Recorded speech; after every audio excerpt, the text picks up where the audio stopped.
Okay, so now we're going to dive into the fundamentals part. That was kind of us looking at the past, so you guys are familiar with the work that's come before. And I would highly encourage you guys to go ahead and look up those artists and possibly go to your library or your bookstore and purchase a book or two.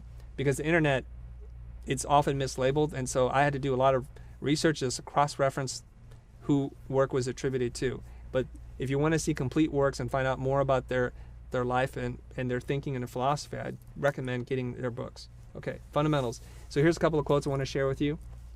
The first one, and the one that I'm pulling the most information about for this particular live stream today, is from the book Typographic Design, Form and Communication by Rob Carter, Philip Meggs, Ben Day, Sandra Maxa, and Mark Sanders. This is the first quote. Typographic design is complex, requiring a broad background for informed practice. Without adequate knowledge, it's easy for designers to follow fads, cliches, or yield to built-in defaults, and that's why we need to know what we're doing. In other words, typefaces are clothes for words, and like a finely tailored suit, it's the detail in their composition that adds interest. And that's from Type Matters from Jim Williams. And so when you're talking about interest and details, it comes down to a very basic principle, and this is true with music and many other things in terms of the rules of composition. There's repetition and there's contrast, consonance and dissonance.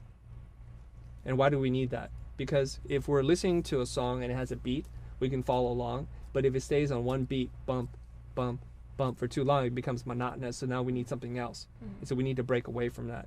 And so those of you guys that are really good with music, follow along in terms of this is the visual equivalent to that, consonance and dissonance. Now, if it were random sounds, as if a cat were jumping through the back alley and knocking over garbage, there's no order, so it sounds like noise.